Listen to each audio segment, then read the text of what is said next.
दोस्तों, Rajasthan government college के जो एडमिशन फॉर्म हैं 2023 के जल्द ही भरने शुरू किए जाने वाले हैं। तो मैं आपको आज की इस वीडियो में कॉलेज एडमिशन से रिलेटेड काफ़ी स्टूडेंट के मन में अक्सर जो सवाल रहते हैं उन सभी सवालों के जवाब है आज की इस वीडियो में मैं आपको देने वाला हूं। तो आपको आज की इस वीडियो को पूरा कंप्लीट है वो आपको देखना है। तो अब चलते हैं, वीडियो को शुरू करते हैं और आपको पूरी कंप्लीट जानकारी आपको देते हैं। तो दोस्तों, स्टूडेंट के मन में कॉलेज एडमिशन से रिलेटेड काफ़ी सारे सवाल रहते हैं। उन सभी सवालों में से एक है कि मैं ऑनलाइन आवेदन है वो किस तरह कर सकता हूं। तो इसमें बताया गया है कि सबसे पहले आपको sso.rajasthan.gov.in की ऑफिशियल वेबसाइट पर आपको विजिट करना होगा। जैसे आप विजिट करेंगे तो वहाँ पर आपको रजिस्ट्रेशन के लिए बोला जाएगा, तो आपको अपना रजिस्ट्रेशन है वो कंप्लीट कर लेना है। और यदि आपने अपना रजिस्ट्रेशन है पहले से ही कंप्लीट किया हुआ है तो वहाँ पर आपको SSO यूजर नेम पासवर्ड डालकर आपको लॉगिन है वो आपको कर लेना है। जैसे आप लॉगिन करेंगे तो वहाँ पर आपके सामने कई सारे एप्लीकेशन है वो दिखाई देंगे। उन सभी एप्लीकेशन में से आपको DC एप्लीकेशन है वो आपको फाइंड करके अपना जो कॉलेज एडमिशन का फॉर्म है वो आप भर सकते हैं। इसके बाद में दूसरा सवाल रहता है कि आवेदक के लिए मुझे आवश्यक जानकारी है वो कहाँ से उपलब्ध होगी। तो यहाँ पर HT के पोर्टल के बारे में यहाँ पर आपको जानकारी दी गई है। इस पोर्टल पर जाकर आप एडमिशन से रिलेटेड काफ़ी सारी जानकारी है वो प्राप्त कर सकते हैं। इसके बाद में जो तीसरा सवाल है वो दिया गया है कि क्या मैं HT पोर्टल पर कॉलेज चयन करके फॉर्म भर सकता हूँ। तो इसमें बताया गया है कि फॉर्म भरने के जो दिशा निर्देश है वो आप भली भांति अध्ययन करके आप अपना ऑनलाइन आवेदन है फॉर्म है एडमिशन के लिए भर सकते हैं।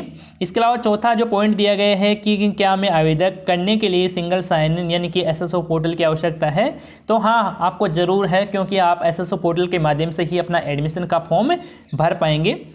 इसके बाद में अगला जो सवाल दिया गया है कि मैं महिला अभ्यर्थी हूं तथा मैंने वर्ष 2013 में RBSE से यानी कि राजस्थान बोर्ड से 12वीं कक्षा पास की है, तो मुझे किस तरह ऑनलाइन आवेदन करना होगा। तो इसमें बताया गया है कि 2019 से पूर्व परीक्षा उत्तीर्ण करने वाली महिला अभ्यर्थी को ऑनलाइन आवेदन फॉर्म भरने के लिए सबसे पहले बेसिक डिटेल्स का जो क्वालिफिकेशन एग्जाम का ऑप्शन दिया रहता है उसमें आपको अदर का ऑप्शन है वो आपको सिलेक्ट करना है। इसके बाद में आपको अपनी जो अंक तालिका है वो आपको अपलोड करना है। इसके बाद अपना एडमिशन फॉर्म भर सकते हैं। इसके बाद में अगला जो सवाल है कि क्या मैं एक से अधिक कॉलेज पाठ्यक्रम के लिए आवेदन कर सकता हूं। तो इसमें बताया गया है कि हाँ, आप एक से अधिक कॉलेज के लिए अपना एडमिशन फॉर्म है वो भर सकते हैं या फिर आप पाठ्यक्रम भी चेंज कर सकते हैं। इसके बाद में अगला जो सवाल है जो अक्सर काफ़ी स्टूडेंट के मन में होता है कि ऑनलाइन आवेदन पत्र के साथ क्या क्या डॉक्यूमेंट अपलोड किए जाएंगे। तो इसमें बताया गया है कि आपको अपनी पासपोर्ट साइज में फ़ोटो अपलोड करना है, सिग्नेचर अपलोड करना है और आपको अपनी राजस्थान बोर्ड की जो मार्कशीट है वो आपको अपलोड करना है। इसके अलावा देख सकते हैं कि SC ST OBC MBC का जो कास्ट सर्टिफिकेट है वो भी आपको अपलोड करना है। और यदि आप बोनस अंक प्राप्त करना चाहते हैं तो इससे रिलेटेड आपको सर्टिफिकेट अपलोड करना होगा। आरक्षण से रिलेटेड आपको सर्टिफिकेट अपलोड करना होगा। तो ये सभी डॉक्यूमेंट है वो आप अपलोड करके अपना एडमिशन का फॉर्म कंप्लीट कर लेंगे। अगला सवाल है कि मैंने राजस्थान बोर्ड से एडिशनल सब्जेक्ट पूर्व विषयों में उत्तीर्ण की है, मुझे आवेदन प्रस्तुत करने के लिए क्या प्रक्रिया अपनानी होगी। तो इसमें बताया गया है कि आप फार्म भरने के लिए अदर विकल्प का चयन करेंगे और आपको मुख्य परीक्षा की अतिरिक्त विषय उत्तीर्ण की है उसकी अंक तालिका भी आपको अपलोड करनी होगी। इसके बाद में अगला जो सवाल है वो दिया गया है कि मेरा बोर्ड द्वारा परीक्षा परिणाम रोका हुआ दर्शाया गया था, लेकिन आवेदन पत्र भरने की निर्धारित तिथि तक मैंने अपना परिणाम प्राप्त कर लिया है, मुझे आवेदन किस तरह करना है। तो इसमें बताया गया है कि आप आवेदन करते समय अदर विकल्प का चयन है वो करेंगे और अपनी पर्सनल डिटेल्स है और अपनी मार्कशीट वगैरह है वो आप अपलोड करके अपना एडमिशन फॉर्म कंप्लीट कर सकते हैं। इसके बाद में अगला जो सवाल है कि मैंने वर्ष 2021 में केवल पूर्व परीक्षा के विषय में परीक्षा दी है, मुझे आवेदन पत्र किस तरह भरना है। तो आप अपना जो आवेदन फॉर्म भरेंगे उसमें आपको अदर विकल्प का चयन करना है और पर्सनल डिटेल्स है वो आपको डालनी है और आपको जो अपनी मार्कशीट वगैरह है वो भी आपको अपलोड करनी होगी। इसके बाद में अगला जो सवाल है कि बोर्ड चयन या रोल नंबर व नाम भरने के बाद स्वतः भरी गई सूचनाएं या अंकों में गलती पाई जाए तो सूचनार्थ या अंकों को ठीक कैसे कर सकता हूं। तो इसमें दिया गया है कि आवेदन करते समय आप स्वतः भरी हुई सूचना से संतुष्ट नहीं हैं और जाति को छोड़कर यदि कोई भी त्रुटि है तो आप अदर विकल्प का चयन करके अपना आवेदन फॉर्म भर सकते हैं और आप त्रुटि में सुधार कर सकते हैं और अपनी जो मार्कशीट वगैरह है वो आपको अपलोड करनी होगी। इसके बाद में अगला है कि क्या ऑनलाइन आवेदन फॉर्म सबमिट करने के पश्चात भरी गई सूचना है वो उसमें संशोधित है वो, यानी कि आप करेक्शन है वो कर सकते हैं। तो इसमें बताया गया है कि आप एक बार फॉर्म भर देते हैं एडमिशन फॉर्म, इसके बाद में आप किसी प्रकार की आप चेंजिंग है करेक्शन वगैरह है वो आप नहीं कर पाएंगे। तो ये आपको विशेष तौर पर आपको ध्यान रखना है एडमिशन फॉर्म भरने से पहले। इसके बाद में अगला जो सवाल है वो दिया गया है कि मैंने ऑनलाइन आवेदन पत्र भरते समय भूलवश गलत सूचना भर दी है और आवेदन पत्र भी सबमिट हो गया है, क्या मैं दूसरा आवेदन पत्र भरकर सही सूचना दे सकता हूं? तो इसमें यहाँ पर बताया गया है यदि आवेदन की अंतिम तिथि व्यतीत नहीं हुई है तो आप दूसरा आवेदन पत्र पूर्व में अपनाई गई प्रक्रिया के अनुसार ही भर सकते हैं, यानी कि आप फिर से अपना जो एडमिशन फॉर्म है भर सकते हैं यदि आपका पहले वाला एडमिशन फॉर्म में किसी प्रकार की गलती हो गई है और गलती हुई फॉर्म में आप उसी फॉर्म में आप चेंजिंग है वो आप नहीं कर सकते हैं। इसके अलावा अगला जो सवाल है कि स्नातक पाठ प्रथम कला में विशेष समूह चयन के लिए मुझे क्या करना चाहिए? तो इसमें बताया गया है कि सबसे पहले आपको महाविद्यालय की ऑफिशियल वेबसाइट पर आपको विजिट करना होगा। वहां पर आपको स्नातक पाठ प्रथम कला विषय के आपको समूह आपको देखने को मिल जाएंगे, यानी कि आपको सब्जेक्ट देखने को मिल जाएंगे। उसी सब्जेक्ट के अनुसार आपको अपनी जो सब्जेक्ट है एडमिशन फॉर्म में आपको लगानी है, तो आप इस प्रकार से आप लगा सकते हैं और उसी प्रकार से आपके कॉलेज मेरिट के अनुसार आपके सब्जेक्ट है आवंटित की जाएगी। इसके अलावा जो अगला सवाल है कि क्या ऑनलाइन आवेदन फॉर्म भरते समय मेरे द्वारा जो सब्जेक्ट चयन की गई है वही सब्जेक्ट महाविद्यालय द्वारा मुझे आवंटित की जाएगी? तो इसमें बताया गया है कि नहीं, आपको महाविद्यालय कोई भी भी सब्जेक्ट है वो आवंटित है वो कर सकता है, ये महाविद्यालय पर निर्भर करता है। इसके बाद में अगला जो सवाल है कि क्या ऑनलाइन आवेदन में चाही गई विशेष संयोजन संबंधित प्राथमिकताएं भरना अनिवार्य है? तो यहाँ पर आपको प्राथमिकता आपको जरूर भरना है और इसके बिना आपका फॉर्म भी सबमिट नहीं हो पाएगा। तो आपको संयोजन 5 से अधिक जो विषय हैं वो आपको सिलेक्ट करना होगा, इसके बाद में ही आपका फॉर्म कंप्लीट माना जाएगा। इसके बाद में अगला जो सवाल है कि आवेदन पत्र के साथ अपलोड किए जाने वाले दस्तावेजों के पीछे जारी करने वाले अधिकारियों के हस्ताक्षर हो तो क्या मुझे प्रमाण पत्र का अग्र और पृष्ठ भाग दोनों को स्कैन करके अपलोड करना है या नहीं?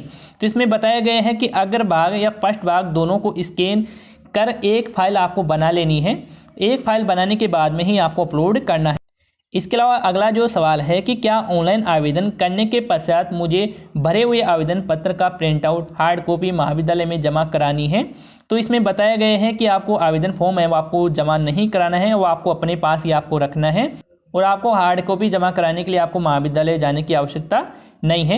यदि आपका मेरिट लिस्ट में नाम आ जाता है इसके बाद में आप डॉक्यूमेंट वेरिफिकेशन करवाएंगे, इससे पहले आप अपना जो डॉक्यूमेंट वेरिफिकेशन है वो नहीं करवाएंगे। इसके अलावा यहाँ पर आपको अगला जो सवाल है वो दिया गया है कि मेरा ऑनलाइन आवेदन पत्र कब भरा हुआ माना जाएगा? तो इसमें बताया गया है कि ऑनलाइन आवेदन पत्र सही सूचनाएं भरने के बाद ही सबमिट माना जाएगा और यहाँ पर जो आपकी एप्लीकेशन आईडी है वो जनरेट हो जाएगी, तो आपके मोबाइल नंबर पर प्राप्त हो जाएगी, तभी आपको जो एडमिशन फॉर्म है वो कंप्लीट माना जाएगा। इसके अलावा अगला जो सवाल है कि क्या मैं ऑनलाइन आवेदन के अतिरिक्त किसी अन्य माध्यम से आवेदन फॉर्म भर सकता हूं? तो इसमें बताया गया है कि नहीं, आप ऑनलाइन माध्यम से ही आवेदन है वो कर सकते हैं।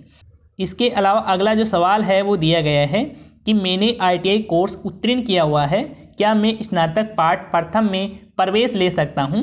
तो इसमें बताया गया है कि हाँ, आप प्रवेश ले सकते हैं यदि आपने 10th उत्तीर्ण करने के पश्चात national counselling for vocational training NCVT से मान्यता प्राप्त संस्थान से 2 वर्षीय ITI का कोर्स किया हुआ है और ITI कोर्स उत्तीर्ण वर्ष में या तो आपने RBSc या फिर RSOS से अंग्रेजी विषय की परीक्षा उत्तीर्ण की है, तो आप स्नातक पाठ प्रथम में प्रवेश हेतु ITI विद इंग्लिश कोर्स पर क्लिक करके अपना ऑनलाइन आवेदन फॉर्म भर सकते हैं।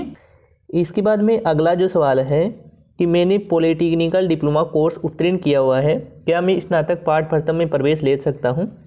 तो इसका जो जवाब है वो दिया गया है कि हाँ, यदि आपने 10वीं करने के बाद में पॉलिटेक्निकल कोर्स किया हुआ है तो आप फर्स्ट ईयर में एडमिशन ले सकते हैं।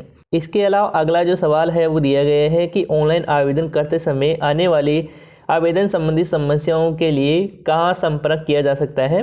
तो इसमें जवाब दिया गया है कि आप महाविद्यालय की ऑफिशियल वेबसाइट पर आप हेल्प डेस्क के नंबर पर आप कांटेक्ट कर सकते हैं, या फिर आप आयुक्तालय की ऑफिशियल वेबसाइट पर जो ये नंबर दिए होते हैं इस पर आप कांटेक्ट करके अपनी समस्याओं का समाधान करवा सकते हैं। इसके बाद में अगला जो सवाल है वो दिया गया है कि मुझे सीनियर सेकेंडरी की परीक्षा में पूरक घोषित कर दिया गया है, यानी कि सप्लीमेंट्री घोषित कर दिया गया है, क्या मैं प्रथम वर्ष में प्रवेश लेने के लिए ऑनलाइन आवेदन कर सकता हूँ? तो इसमें बताया गया है कि हाँ, आप आवेदन है वो कर सकते हैं। इसके अलावा यहाँ पर दिया गया है कि आप 21 से 22 या 22-23 के अनुरूप पात्रता पूरी करते हैं तो आप अपना ऑनलाइन आवेदन कर पाएंगे। इसके अलावा अगला जो सवाल है वो दिया गया है कि दिव्यांग कैटेगरी यानी कि PH जो स्टूडेंट है उनको लाभ कब मिलेगा? तो इसमें बताया गया है कि यदि आप विकलांग है 40% से अधिक तो नियम अनुसार आपको लाभ है वो दिया जाएगा। इसके लिए आपको चिकित्सा अधिकारी द्वारा आपका जो जाति प्रमाण पत्र है वो आपको अपलोड करना होगा। इसके अलावा अगला जो सवाल है, और ये जो सवाल है काफ़ी सारे स्टूडेंट के मन में चलता रहता है कि मेरिट लिस्ट देखने के लिए क्या करना होगा। तो इसमें बताया गया है कि प्रवेश प्रक्रिया से संबंधित जो महत्वपूर्ण तिथियां हैं वो आपको DCE पोर्टल के होम पेज पर ही आपको देखने को मिल जाएगी। और यदि आप देख लिए हैं कि आपकी इस डेट को आपकी मेरिट लिस्ट जारी होने वाली है, उस डेट को आप DCE पोर्टल पर जाकर मेरिट लिस्ट का ऑप्शन दिया होता है, उस पर आप क्लिक करके अपना एप्लीकेशन नंबर डालकर आप मेरिट लिस्ट में अपना नाम है वो चेक कर सकते हैं। इसके बाद में अगला जो सवाल है वो दिया गया है कि मेरिट लिस्ट में नाम आ जाने पर मुझे क्या करना होगा। तो इसमें बताया गया है कि एडमिशन होम पेज पर उपलब्ध बधाई पत्र आपको प्रिंट आउट है वो आपको कर लेना है। जब आपका मेरिट लिस्ट में नाम आ जाता है तो आपको एक बधाई पत्र डाउनलोड करने का ऑप्शन दे दिया जाता है, उसको आपको डाउनलोड कर लेना है। इसके बाद में आपको सत्यापन पत्र और आपको समस्त जो मूल दस्तावेज है वो आपको अटैच करके आपको अपनी कॉलेज में जाकर डॉक्यूमेंट वेरिफिकेशन है वो आपको करवाना होगा। इसके बाद में ई-मित्र पर जाकर आपको अपना जो प्रवेश शुल्क है वो आपको जमा करवा देना है, जो भी आपका प्रवेश शुल्क रहेगा। ज़्यादातर यहाँ पर 900 रुपये आपका प्रवेश शुल्क रहता है, वही आपको ई-मित्र पर जाकर जमा करवाना होगा। इसके बाद में अगला जो सवाल है वो दिया गया है कि अंतिम रूप से प्रवेश होने की जानकारी कहाँ से प्राप्त होगी, यानी कि आपका मेरिट लिस्ट में नाम आ चुका है, आपने डॉक्यूमेंट वेरिफिकेशन कॉलेज में करवा दिया है, इसके बाद में कॉलेज के द्वारा आपका जो प्रवेश है वो किया गया है या नहीं किया गया है, इसके बारे में पूछा जा रहा है। तो इसमें बताया गया है कि फीस जमा कराने की अंतिम तिथि के बाद महाविद्यालय की ऑफिशियल जो वेबसाइट है उस पर जाकर आप अपना जो जानकारी है वो चेक कर सकते हैं कि आपका प्रवेश महाविद्यालय में हुआ है या नहीं हुआ है, या फिर आप अपने कॉलेज में जाकर सूचना पट पर प्रवेशित विद्यालय की जो प्रवेशित सूची है उसमें आप अपना नाम देख सकते हैं।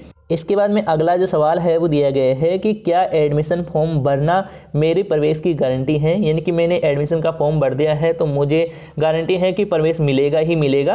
तो इसमें बताया गया है कि नहीं, निर्धारित सीटों के अनुसार आपका प्रवेश है वो दिया जाएगा, यदि सीटें खाली नहीं रहती हैं तो आपको प्रवेश नहीं मिलेगा। तो इसमें बताया गया है, तो आपको ये ध्यान रखना है। इसके बाद में अगला जो सवाल दिया गया है कि यदि मेरा नाम मेरिट लिस्ट में नहीं आता है तो मुझे क्या करना होगा। तो इसमें बताया गया है कि आप अपने संबंधित नोटिस बोर्ड या फिर आप st.rajasthan.gov.in की ऑफिशियल वेबसाइट पर जाकर एडमिशन वेब पेज देखते रहिए और अधिकतर की गई सूचनाओं को प्रवेश की स्थिति को जानकर निर्णय करें। तो यहाँ पर जानकारी दी गई है कि आप जब तक आपकी मेरिट लिस्ट में नाम नहीं आ जाता है तो आप ST पोर्टल पर जाकर अपना मेरिट लिस्ट में नाम चेक करके देख सकते हैं कि आपका आया है या नहीं आया है। इसके अलावा अगला जो सवाल है वो दिया गया है कि मुझे पार्ट 2 या 3 में प्रवेश नवीनीकरण के लिए क्या करना होगा। तो इसमें बताया गया है कि आपके महाविद्यालय में निर्धारित अवधि में आय प्रमाण पत्र या OBC MBC वर्ग के होने का नॉन क्रिमिनियर प्रमाण पत्र प्रस्तुत करना होगा। महाविद्यालय द्वारा ई-मित्र पर डाटा पोस्ट करने पर प्रथम वर्ष की जो एप्लीकेशन ID से आपका फीस ई-मित्र पर जमा होगी और परीक्षा परिणाम की प्रतीक्षा किए बिना आप निर्धारित तिथि तक फीस जमा करवा देना है। तो यहाँ पर बताया गया है कि आपका जो फर्स्ट ईयर का एप्लीकेशन नंबर मिला था उसी एप्लीकेशन नंबर के माध्यम से आपका सेकेंड ईयर का और थर्ड ईयर का जो कॉलेज शुल्क है वो आपको जमा करवाना होगा। तो ये आपको ध्यान रखना है। इसके अलावा अगला जो सवाल है वो दिया गया है कि यदि मैं गत वर्ष की विश्वविद्यालय परीक्षा में अनुत्तीर्ण होता हूँ तो मेरे द्वारा जमा की गई फीस का क्या होगा। तो इसमें बताया गया है कि आप अनुत्तीर्ण घोषित होते हैं तो आपको फीस वापस है वो लौटाई जाएगी और इस सत्र के लिए आप नियमित विद्यार्थी नहीं रहेंगे। इसके अलावा यहाँ पर आपको अगला सवाल है मिल जाता है कि प्रवेश नवीनीकरण की उक्त प्रक्रिया स्नातकोत्तर उत्तरार्ध पाठ्यक्रम के लिए भी है, तो यहाँ पर है, तो यहाँ पर ये जानकारी देख सकते हैं। इसके अलावा अगला जो सवाल है वो दिया गया है कि क्या ऑनलाइन प्रक्रिया स्नातकोत्तर स्तर पर भी लागू है। तो इसमें बताया गया है कि हाँ, स्नातकोत्तर पूर्वार्ध में प्रवेश भी राजकीय महाविद्यालय में सत्र 2016 से ऑनलाइन प्रवेश प्रक्रिया द्वारा संपादित हो रहे हैं। इसके अलावा अगला जो सवाल है वो दिया गया है कि क्या महाविद्यालय के स्नातक या स्नातकोत्तर स्तर के स्वपूर्सी पाठ्यक्रम के लिए भी ऑनलाइन आवेदन किया जा सकता है। तो इसमें बताया गया है कि हाँ, सुविधा सभी स्नातक स्नातकोत्तर के समस्त पाठ्यक्रम के लिए लागू है। इस महाविद्यालय के वेब पेज की ऑफिशियल वेबसाइट पर जाकर आप पाठ्यक्रम की जानकारी है वो आप प्राप्त कर सकते हैं। तो ये सभी सवाल है जो कॉलेज एडमिशन के समय स्टूडेंट के मन में चलते रहते हैं। और यदि आपका कोई और सवाल है तो आप हमें कमेंट बॉक्स में कमेंट करके आप बता सकते हैं। तो इस वीडियो में इतना ही, हम मिलते हैं किसी और नई वीडियो में, तब तक के लिए धन्यवाद दोस्तों।